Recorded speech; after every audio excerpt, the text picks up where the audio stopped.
the flow of money and power to Silicon Valley, right? Right now, it's just a massive vacuum of money and power, and there's no need for most of it. You found the Live Local Marketing Podcast, where business owners share their knowledge about what's working in the market today. Welcome. Thanks for joining us for the Business Owner Podcast. Today, we are with Marc, the Computer Exorcist. Marc, how are we feeling today? I'm so awesome. Thanks for having me. Yeah, no, it's great. So do a little bit of intro about yourself, your business, and how you want people to view you during this episode. Sure. So I discovered that the vast majority of headaches and expenditures in the computer industry are totally unnecessary. Yeah. I was allergic to corporate, didn't know what to do with my life. And when we get to first customer, I'll explain that part. But Cool. once I got in this industry, I discovered it's all waste. It's all just absolute waste and rumors, legends, misinformation, hearsay, and superstition. Yeah, the stuff we think we know or being told, it may not necessarily be the truth. This is going to be a good one. I appreciated this. All right, so you ready for the first question then? All right, let's do it. The fun one is talk to us about your first your customer. So Hollywood Beach, Florida, 1992. I was 10 years old, Do and we were at my grandma's aunt's house having lunch, and she would always treat us great and give us whatever we wanted. And her cousins walked in one day, and they declared that they needed a new television. So my dad volunteered me, took me by the hand. We drove over to the cousin's condo, and we went up the elevator, and I walked in, and I said, "Let me see the remote." And I said, "Give me some batteries." And I put fresh batteries in the remote and turned it on, and they were astounded. So that was 10-year-old Mark that was my first lesson in discovering that everything is total waste. Everything in this industry is waste. The vast majority of stuff people are buying are because they thought they needed it or because the joker at the store told them you're outdated and you're obsolete. So fast forward to 2009, I was a couple years out of college, had no idea what to do with my life. I was at my dad's cousin's sister's best friend's house cleaning her computer, and the people, just friends and family, just called me all the time.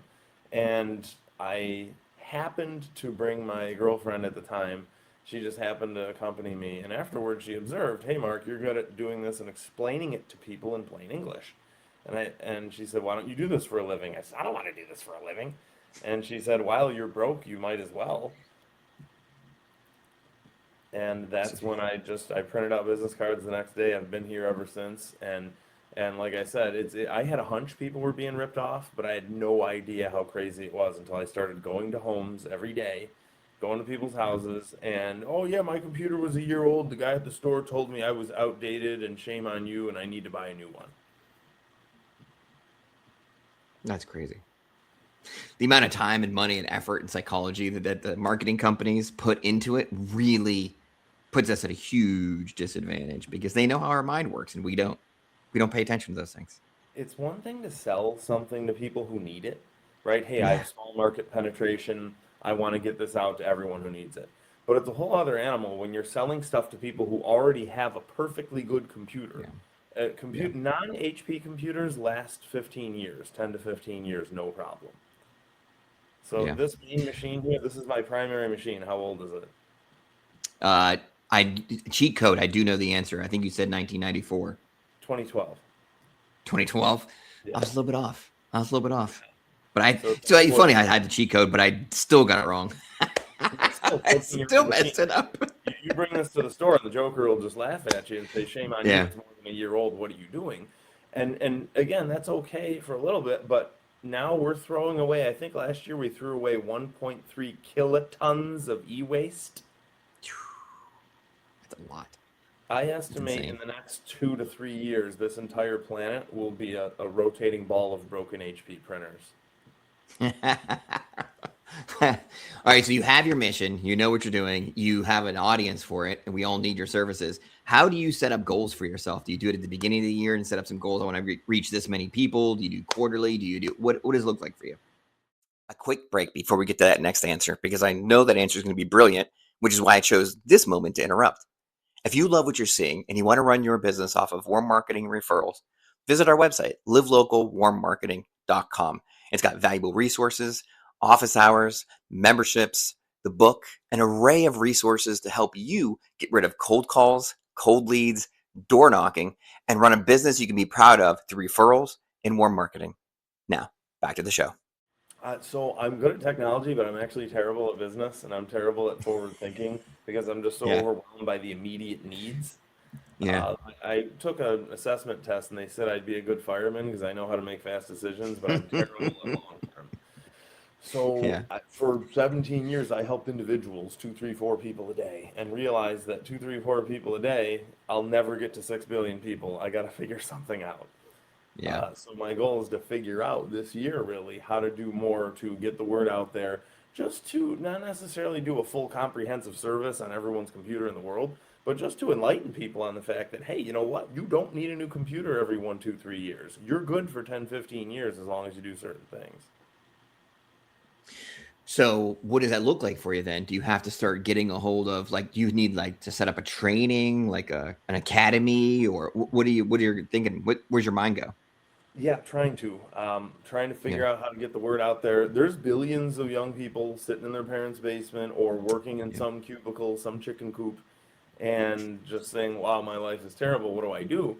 And it's just such a win-win, right? I can pull you out of the cubicle. I worked in a cubicle for a year, couldn't stand it, and pull you out of the cubicle. You can help other people in your neighborhood. They're infinitely grateful. You'll make a lot of money, make your own schedule, and you will save people money and save the environment. Hmm. So the mission's clear. It's just a matter of how you're going to decide on what that format's going to look like, how you're going to package it and get it off to in people's hands, right? That's going to be your big problem. Yeah, I wrote 2 books. I Yeah. have a training program, and the books are meant for consumers as well, just to explain to them in Yeah. plain English how they've been fooled into thinking. It's called the treadmill scandal. So last Yeah. October, Microsoft said, if you don't put your computer in the garbage and buy a new Windows 11, you're going to probably get viruses. That's not always true. So people just Yeah. fell for it. 400 million PCs are estimated to be thrown in the garbage last fall. That is a ton. That's a ton. Makes me want to do dumpster diving. Start pulling those things out and start refurbishing them and getting them back out in people's hands, you know? Yes, All right. So nothing. you're meeting 2 to 3 people a day. It's pretty easy. Do you do anything intentional to get referrals, or is it just happening for you? Never It's did. just I happening. tried when I first started out in the beginning, I did a couple ads and I got nothing but tire kickers and Hmm. suspicious people and that sort of thing. Because their last computer guy screwed them over and then vanished to another Yeah, galaxy. it's So true. I knew that this was going to spread only through word of mouth, trust, handshakes, paper business cards, and sure enough, it exploded. So do you intentionally like follow up with people like, hey, Bob, I fixed your computer a couple of months ago, just seeing how things are going? Is that kind of like your strategy then? My first year, in my first full year in business, I told myself I was going to do that. I said, okay, at the end of this year, I'm going to start doing follow-up calls to all my people. Yeah. But A, I was too massively overwhelmed, and B, uh, they knew me and they needed me when they needed me. They knew where I was and they did Yeah. not forget about me. So most of my people call me after 5, 10 years. Hey Mark, I've never had a problem since you cleaned my computer the first time. I was skeptical on day one, but it's been 5 years. We're thrilled, and now we need a little help. That's insane. You don't even have a CRM or anything, no calendars, nothing. Oh my I mean, gosh. I have Google Calendar and I have Google Yeah. Contacts for sure. I certainly am very meticulous with my schedule, Okay. but these folks, my goal is to put an end to the preventable, recurring, constant issues. Yeah. Most dudes want to milk people for fees, right? I had a poker buddy when I first started, and he said, "Mark, my parents have a computer guy, and he has 100 clients, and he charges them $40 a month." And I said, "Gee, Willikers, 40 grand a year would be great. It would be swell." But instead, Gee I just put an willikers. end to people's problems, and then they just never had a problem again. And they told all their friends, "Hey, this guy doesn't milk you for monthly fees." Because I mean, there's so many people that own computers that like there's no shortage of possible clients. Is that kind of the approach? My mentor Barb said, "Hey, Mark, when you start expanding to other cities, you're gonna have to do demographics." And I said, "My demographic is anyone who's infected with a Microsoft computer." Yeah. That's pretty much anybody. Oh, wait. So how do you do outside of the area? Obviously, you're not just pinned down to one area. Do you do consultations for people in other states and so forth too? How does that work? I have a few direct clients in other cities, but really I need to figure out, like when I give speeches now to other cities, I just say, find a trustworthy person in your city and I will train them.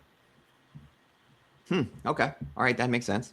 So that's what your scaling looks like then. So scaling is trying to get other people and trying to recruit other folks to kind of be like you. Do you have any goals of like how many it would take, or haven't you thought that through at all yet? At least one in every city. I mean, I can handle, I have 2,300 clients. So, I mean, you could do, even if you have 1 million people in a city, 1,000 technicians times 1,000 clients. Yeah, I mean, it's kind of like a franchise without being a franchise in a way. Like you're, setting up just little spots all over the place, but it's a matter of meeting more people. Is that it? Like that really want to sit down and like learn the way. And the challenge is a lot of these folks don't have the startup capital. Right, and Yeah. I do try to keep it really slim. I started it with like $60, right? A backup hard drive and a router and my car, and that's really it, and a couple of USB thumb drives. You could teach people that. That is incredible. Have you thought about maybe writing a book teaching people how to do that kind of stuff and like leaving just enough out that they still have to come to you and get those extra steps, or at least like things kind of change probably a little bit here and there with the new Windows, like how to handle certain things. They still have to come to you. Has that Yeah, been I a have all work in that written, progress? absolutely, and I have training PDFs. I have Mm, all that written. It's just a matter of figuring out how to get it out to people. And yeah, unfortunately, right, a lot of guys love the chaos and the terror and the changes, and every 2 weeks now, this industry moves the goalpost and makes itself yeah. exponentially more complicated. A lot of dudes revel in that because they love milking the same people for fees, but I'd rather put a stop to it. So when I teach someone how to clean a computer, we put a stop to all the changes. That is amazing.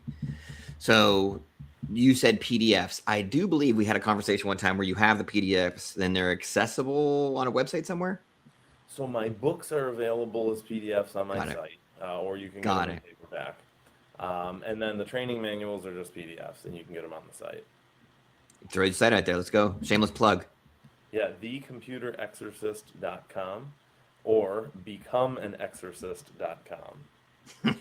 That's a good one. Become an exorcist. That's pretty good. All right. So we're going to shift gears a little bit. We're going to talk about like, think of a competitor, somebody like similar in space, and something that you appreciate that they do. Yeah. So most of my income is when people call me the day after the big box store shows up and smashes everything, and they'll infect them with something called the web root, which is sugar in your gas tank. Web root is a fake security program that can never protect against threats made in the past decade, but it slows your computer down by 70, 80, 90%. So you got a brand new computer, 1 year old, 2 year old computer, and big box store comes in and attacks with this thing called web root. All of a sudden it slows down to molasses, and you say, "Wow, my computer's slow." And they say, "Yeah, computers are old and they get slow, and you should put it in the garbage." So the vast majority of my income is from the day after they show up and destroy someone's computer. A lot of times they'll wipe out their precious family photos, or they'll shrug their shoulders and say, "Hey, I can't fix it. It's 2 years old. What are you doing? Put it in the garbage." A lot of things, right? The guy talked down to them and called them stupid. Most of my clients are doctors, lawyers, business owners, millionaires, whatever. Well, the guy called me stupid and said I didn't know what I was talking about. Mm, that's crazy. All right. So before they even call anybody or do anything, do you advise that they save all those family pictures that you just referenced? Because a lot of people have that fear. Like if I do something or start messing with this, I'm going to lose all of it and I'll be angry. Like, do you have a system or a program or advice to save it before you start twinking around with it? Yeah, do a real proper backup Okay. and a real physical external hard drive.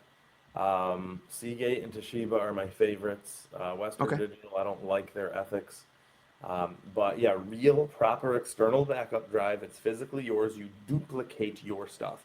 And it's crazy. A lot of times I go to someone's house, "Hey, did your last computer guy tell you to get a backup drive?" "No, he never said anything about that." All right, it's one thing if you don't know about this, you can't be faulted for that, you're a consumer. But if your computer joker has never heard of backup, I mean, the vast majority of the time, "Yeah, no, he never said anything about that. He told me that as soon as my computer gets old, I should just buy a new one." So you bring it to the store, and these jokers copy your stuff from the old one to the new one. They throw the old one in the garbage, so you still have no backup. So you're swinging from vine to vine, and you're living on the edge. A lot of computer guys don't understand this thing called common sense or basic logic. Yeah. So I'll show up, do a real proper backup, duplicate, don't move your stuff to an external, but duplicate, and then you disconnect it, put it in a fire safe. Nice. Yeah. Yeah, that's what I got to do. I have a lot of stuff in cloud too, and I know that's probably I need a backup with the cloud backup probably. Yeah, you So never when want we to talked trust about the your cloud. competitor, what's that? Sorry. You never want to trust the cloud. Eventually, they'll deem you Yeah. unworthy and kick you out. Apple Yeah. and Google are now looking at people's photos and punishing you if they think you've got bad photos. Yeah, that makes sense too. They have access to everything. It's kind of creepy, kind of convenient at the same time. It's like that teetering the line of this was really easy versus they have all my information I've ever needed. So it's kind of like iffy. There's also the OneDrive scandal and the iCloud Drive scandal. So the vast majority of people on Earth are unaware that they've been affected by this scandal. You buy a brand new computer tomorrow, and I always tell people, call me before you turn it on. I'm not a control freak, but call me before you turn it on. Otherwise, you'll get hit with these scandals. As soon as you buy a new computer, they bully you into signing up for a cloud account. And then, without your express consent, they just start sucking the files, Yeah. documents, photos, anything you have on that computer. They suck them out of your computer and put them in the cloud. Yeah. That's no good. No good, no good. All right. So when we talked about competitors, some of the things they do is subscription based. Some of those things that, really work for them as far as a company's concerned. They have subscriptions. They have repeated customers where they can constantly sell them things. Now let's focus on your unique proposition. So when people say, "Hey, listen, I went to a box store, they had this, and I really loved it," but your proposition is what? So I've learned to be polite. My friend Kenley taught me to be polite. He said he was a TV salesman in the 70s, and he said, my competitor has a fine product, but let me show you why mine is better. So yeah, that's fine. I mean, you can once in a while you're able to actually use a website or type a document if you go to the big box store. But after a couple of years, computer slows to molasses. You get these bi-weekly Yeah. torpedo attacks that roast your computer and rearrange it and toast the whole thing, and it's just chaos, right? So yeah, you might be able to once a year write a document or do a Zoom or whatever, but most of the time you're living in fear. So I simply put an end to all of the chaos. We put a stop to it because it turns out human beings value something called consistency and stability. So we turn off all the stupidity, stop all the changes, stop all the chaos, and then you're left with a calm setup where you're allowed to do your work. And then periodically, every 6 months, whatever it is, we do a real proper backup. So even if your computer dies or falls off a cliff or whatever, no big deal. You duplicated your stuff. I have 3 backups. And so it's all about stability, consistency, respecting the user, treating them like a human being, reminding them that they're an intelligent, successful retiree instead of, hey, you're stupid, that sort of thing. Just giving them stability and making your machine last 5, 10, 15 years, no problem. Saving the environment. Again, it's a massive win-win if you can get it right. And then I take people's old computers, rescue their data, erase it in front of them, refurb it and give it to kids in Africa. I have missionary friends, and it's just such a win-win. And I see all this waste everywhere. That's amazing. Yeah. Yeah, that's pretty good. All right, so where do you see yourself in 5 years when we redo this episode and I come back and like, Mark, man, it's been 5 years. What are we doing? What are we working on? That's an amazing thought. I love that thought, and I'm gonna spend the rest of the day thinking about that. It's good. I definitely want to have locations everywhere, right? At least Awesome. one person in every city out there helping people and putting an end to the stupidity. I'm on a speaking tour. I want to continue that. I love speaking to groups. Most people's number one fear is public speaking. I'm actually only comfortable in a podium. Everywhere else in life, I'm not happy. So, Nice. Nice. so yeah, a lot of speaking, a lot of books. I just want to be on a back porch in Florida writing more books. That's awesome. So you're gonna want to have it's gonna be like franchises all over, the Computer Exorcist and cities all over, and you get to go tap in and check them out every once in a while and see how the guys are doing or girls, gals and guys, and then just cranking out a few more books, teaching a few more things, and just kind of living the life, huh? Yeah, reversing the money, the flow of money and power to Silicon Valley, right? Right now, it's just a massive vacuum of money and power, and there's no need for most of it. Saving those old computers, giving them to kids who need them. That's awesome. Do you have some cities you're excited to get into? Like cities like I've never been here. I want to try to set up a franchise in certain cities where like you haven't been. Oh, anywhere. I've done a lot of traveling in my life, and I love it actually. I love showing up, trying the food, trying the Yes. hotels, meeting people, and it's such a and from all these years of helping individuals one on one, it's such an amazing feeling when they say, "Wow, this is great. My last guy ruined everything, and wow, this is amazing. It's actually stable." So it's a great feeling to just enlighten someone and help Yeah. someone out. Yeah. How do people get a hold of you to have you come in and talk to their people? Thecomputerexorcist.com. Okay. Thecomputerexorcist.com. My email is marc, M-A-R-C, at thecomputerexorcist.com. Okay. And then they just reach out and be like, hey, Mark, I want you to come in. I'm in Denver. Come in and speak to my people. Here you go. Yeah, it's $1 billion per speech. Free There you forever. go. $1 billion. That's not a problem. Chat, cash, or check. Doesn't matter which is. Yeah. Yeah, gold coins. Gold coin, gold doubloons, crypto. We're gonna pay you in crypto. That won't be shady. All right, man. I appreciate that. This is amazing stuff. I'm definitely going to your website because I want to learn some more. Some of those PDFs are definitely be right up my alley. I do get annoyed every time my computer like updates and it's all wonky and stuff. The next day it kills me. So hopefully I'm going to learn some stuff. I'm going to go on the website and learn some things and really enjoy myself messing with my computer a little bit more because I want it to be easy and not annoying and just get up, crank it on, do my thing, put it away, and live the life. Yeah, I'm so grateful that you had me here today. And at some point next time, we'll talk about Mint. Oh, Mint. All right. We'll have a part 2. Yeah, we'll do a part 2. That's not a problem. So be sure you get a hold of Mark, especially if you have some computer questions or if you're interested in his process because he's looking to franchise and get some more people in different cities. So if this intrigued you and you want to talk to Mark and have a real conversation about a business opportunity, be sure you reach out and talk to him. Mark, we appreciate your time today and your expertise. I have learned a ton, and I learned that there's a lot of things I don't know, which is great. I love those kinds of conversations. Thanks so much. And if authentic, practical marketing resonates with you, be sure to visit livelocalwarmmarketing.com and learn to grow your business on warm marketing referrals.